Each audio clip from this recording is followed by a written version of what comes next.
Assalamualaikum warahmatullahi wabarakatuh. Selamat pagi, siang, dan sore, makhluk sosial. Bertemu lagi bersama saya, Helna Priyankesa. Sedikit perkenalan kembali ya. Saya mengajar Public Relation atau yang biasa kita sebut dengan Humas di program studi komunikasi penyiaran Islam. Sebelumnya, pada part 1, saya sudah sedikit menyampaikan tentang pengantar Public Relation. Nah, sekarang kita mengulik lebih dalam apa itu Public Relation.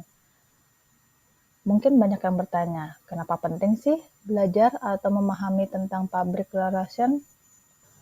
Sebagai mahasiswa komunikasi dan penyiaran Islam, penting untuk mempelajari PR agar setelah menjadi seorang sarjana, memiliki kemampuan orientasi profesi yang terkait dengan aspek teknis hubungan publik dan komunitas.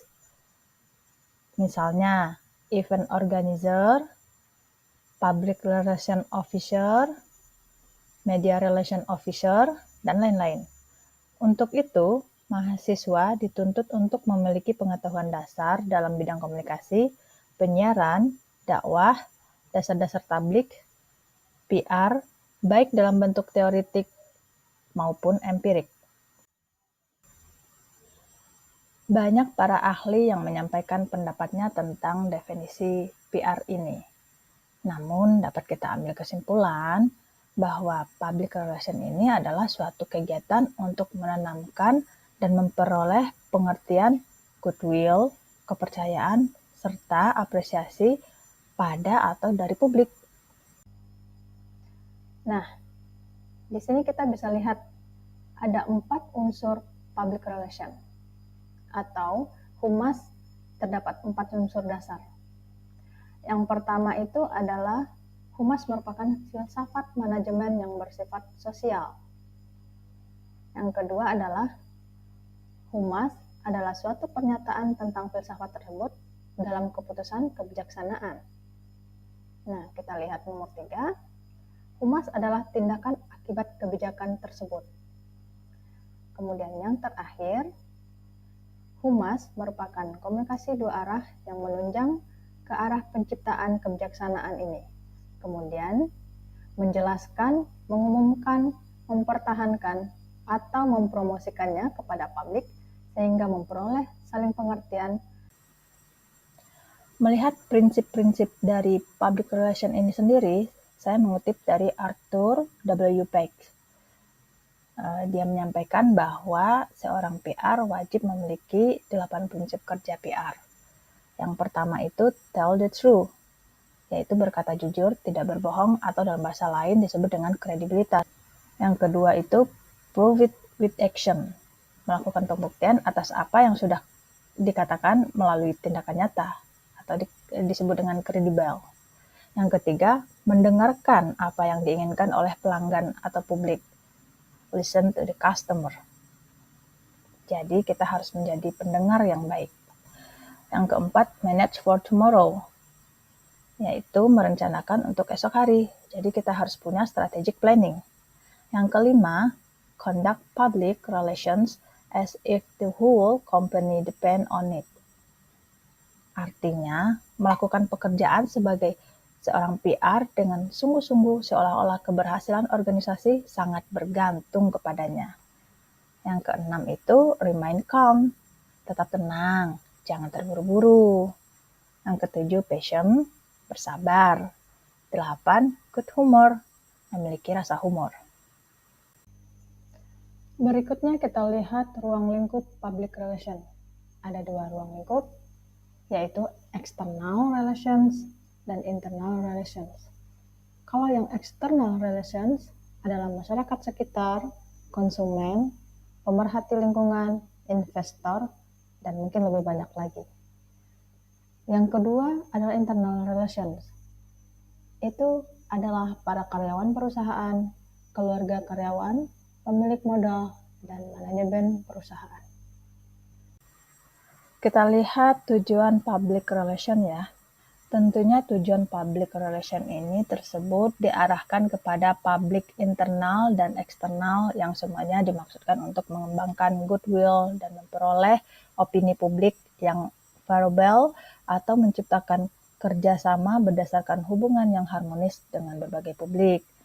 Misalnya, mencapai karyawan yang mempunyai kegairahan kerja adalah tujuan internal public relation, sedangkan untuk mengeratkan hubungan dengan orang-orang di luar, maksudnya di luar badan atau instansi, hingga terbentuknya opini publik verbal terhadap badan itu merupakan tujuan eksternal public relation. Nah, bisa dilihat ya di sini. Fungsi public relation adalah menitipberatkan pada penciptaan dampak yang menyenangkan bagi publik perusahaannya. Public relation menjunjung kegiatan manajemen dengan menjalani hubungan yang baik dan harmonis, baik ke dalam orang yang di dalam perusahaan maupun di luar, yaitu pihak yang berada di luar perusahaan. Dengan adanya hubungan yang baik tersebut, diharapkan komunikasi pun bisa terjalin dengan baik dan menghasilkan dampak timbal balik yang baik pula. Selain itu, public relation juga berfungsi melayani publik dengan memberikan informasi yang berkenaan dengan tempat PR bernaung, memberikan keterangan atau penjelasan kepada publik dengan jujur akan menimbulkan opini publik yang menguntungkan bagi kelangsungan hidup lembaga tersebut. Hal itu dilakukan karena publik akan merasa diikutsertakan dan well-informed dalam usaha-usaha atau kegiatan-kegiatan perusahaan. Secara implisit, terdapat 3 fungsi mempraktekkan hubungan masyarakat atau PR. Yang pertama, mengetahui secara pasti dan mengevaluasi pendapat umum yang berkaitan dengan organisasinya. Yang kedua, menasehati para eksekutif mengenai cara-cara menangani pendapat umum yang timbul. Yang ketiga, menggunakan komunikasi untuk mempengaruhi pendapat umum. Menurut Edward L. Bernays dalam bukunya, fungsi utama dari public relation ini ada 3. Yang pertama, memberikan penerangan kepada masyarakat. Yang kedua, memberikan persuasi untuk mengubah sikap dan perbuatan masyarakat secara langsung. Yang ketiga, berupaya untuk mengintegrasikan sikap dan perbuatan suatu badan atau lembaga sesuai dengan sikap dan perbuatan masyarakat atau sebaliknya. Selain para pakar yang tadi, ternyata juga ada pakar humas internasional Cutlip dan Center and Canfield yang menyampaikan bahwa fungsi humas adalah yang pertama menunjang aktivitas utama manajemen dalam mencapai tujuan, yaitu fungsi melekat pada manajemen lembaga dan organisasi. Yang kedua, membina hubungan yang harmonis antara badan atau organisasi dengan publiknya sebagai halayak sasarannya. Yang ketiga, mengidentifikasi yang menyangkut opini, persepsi, ada tanggapan masyarakat terhadap badan organisasi yang diwakilkannya atau sebaliknya. Yang keempat, melayani keinginan publik dan memberikan sumbang saran kepada pimpinan manajemen demi untuk tujuan dan manfaat bersama.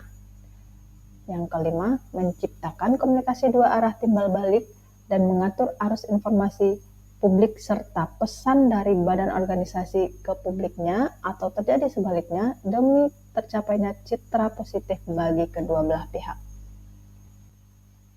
Sekian dulu dari saya, semoga bermanfaat dan semoga mahasiswa lebih paham lagi tentang arti penting menjadi seorang praktisi public relation. Untuk pemahaman lebih lanjut, kita akan lanjut part 3 minggu depan. Sampai jumpa dan wassalam.